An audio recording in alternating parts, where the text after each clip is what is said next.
My name is Bob Benedetti, and I am Provost of New College, and I welcome you to the 23rd commencement in the 28th year of New College. After this evening, we will have 1,901 graduates.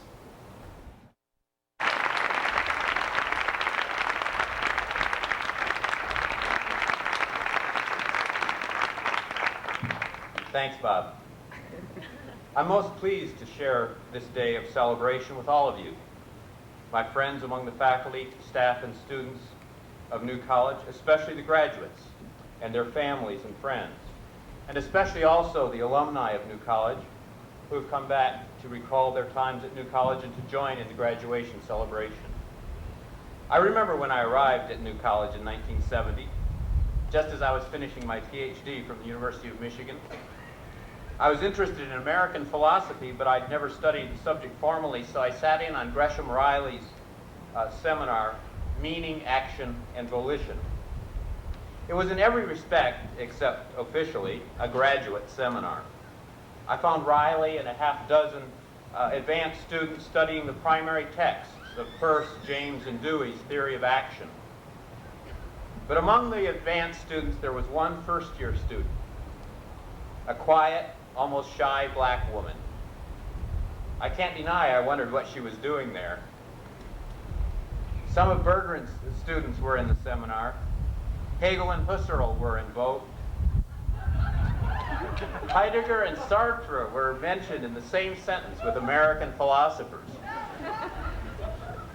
I was finishing a PhD at a top-ranked philosophy department, and I'd never really seen anything quite like it. I doubt Anita Allen had seen anything like it in Columbus, Georgia, either. She struggled, but she really struggled, if you know what I mean. And she learned. You don't have to have a football coach named Woody or Bo on campus to tell you that toughness counts. It counts in academia every bit as much as it does in football. Later, I heard a story that explained what Anita was doing there. She'd arrived on campus that same fall, fresh out of high school. She conducted an informal poll, I heard. She asked upper class students who was the toughest teacher at New College. On the basis of that poll, she'd chosen Riley as her faculty sponsor and taken his most advanced class. I have to apologize to Anita for telling stories on her. I had the advantage of going last. If the order had been reversed, she could have told some stories on me as well. But the story tells us a lot.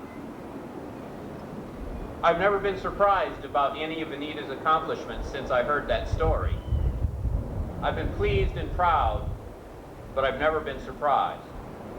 The story tells us a lot about New College as well. I believe that Anita and her fellow students, and her fellow New College alumni, have a profound advantage over most of their peers from other institutions. It's a difference that's easy to label, difficult to explain fully. The difference is that New College graduates have, just by surviving, learned to think for themselves and to take responsibility for their own education. In today's world of rapid-paced change, being trained narrowly for a vocation, if it doesn't also include knowing how to train oneself for a new vocation, does a graduate about as much good as knowing how to repair gas lights or shoe horses.